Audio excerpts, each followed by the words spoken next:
भागवत गीता दूसरा अध्याय अर्जुन की कायरता के बारे में। श्री कृष्ण अर्जुन संवाद। संजय बोले, उस प्रकार करुणा से व्याप्त और आंसुओं से पूर्ण तथा व्याकुल नेत्रों वाले शोक युक्त उस अर्जुन के प्रति भगवान मधुसूदन ने यह वचन कहा। श्री भगवान बोले, हे अर्जुन, तुझे इस असमय में यह मोह किस हेतु से प्राप्त हुआ?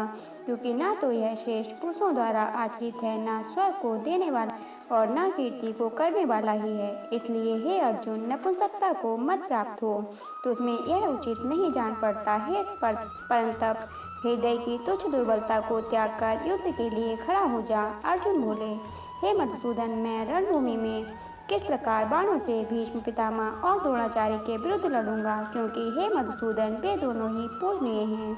इसलिए महानुभाव गुरुजनों को ना मारकर मैं इस लोक में भिक्षा का अन्न भी खाना कल्याणकारक समझता हूँ।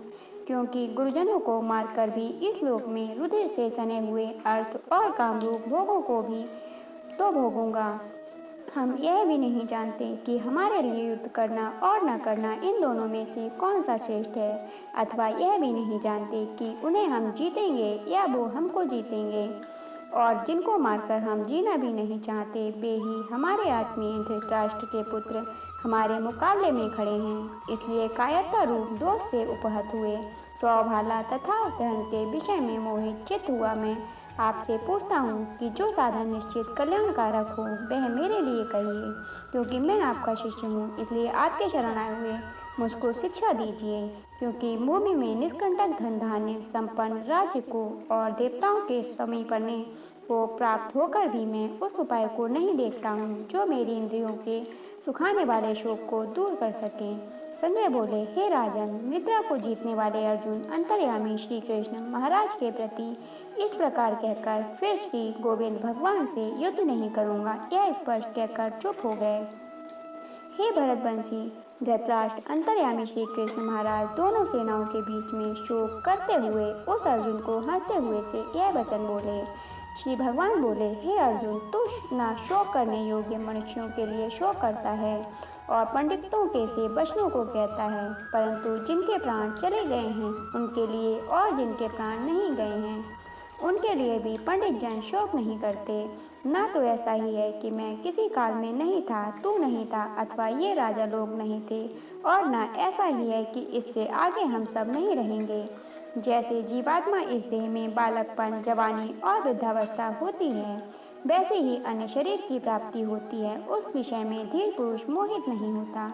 हे कुंती पुत्र, सर्दी गर्मी और सुख दुख को देने वाले इंद्रिय और विषयों के संयोग तो उत्पत्ति विनाशशील और अनित्य हैं। इसलिए हे भारत, उनको तू सहन कर। क्योंकि हे पुरुष श्रेष्ठ, दुख सुख को समान समझने वाले जिस धीर पुरुष को ये इंद्रिय और विषयों के संयोग व्याकुल नहीं करते, वह मोक्ष के योग्य होता है। असत वस्तु की तो सत्ता नहीं है और सत का अभाव नहीं है। इस प्रकार इन दोनों का ही तत्वज्ञानी पुरुषों द्वारा देखा गया है। नाश रहित तो तू उसको जान जिससे यह संपूर्ण जगत दृश्य वर्ग व्याप्त है। इस अविनाशी का विनाश करने में कोई भी समर्थ नहीं है। इस नाश रहित अप्रमेय नित्य स्वरूप जीवात्मा के ये सब शरीर नाशवान कहे गए हैं। इसलिए हे भरतवंशी अर्जुन, तू युद्ध कर। जो इस आत्मा को मारने वाला समझता है तथा जो इसको मरा मानता है, वे दोनों ही नहीं जानते। क्योंकि आत्मा वास्तव में ना तो किसी को मारता है और न किसी के द्वारा मारा जाता है। यह आत्मा किसी काल में भी न तो जन्मता है और न मरता ही है, तथा न यह उत्पन्न होकर फिर होने वाला ही है। क्योंकि यह अजन्मा, नित्य, सनातन और पुरातन है। शरीर के मारे जाने पर भी यह नहीं मारा जाता। हे प्रथापुत्र अर्जुन, जो पुरुष इस आत्मा को नाश रहित, नित्य, अजन्मा और अव्यय जानता है, वह पुरुष कैसे किसको मरवाता है और कैसे किसको मारता है। जैसे मनुष्य पुराने वस्त्रों को त्याग कर दूसरे नए वस्त्रों को धारण करता है, वैसे ही जीवात्मा पुराने शरीरों को त्याग कर दूसरे नए शरीरों को प्राप्त होता है।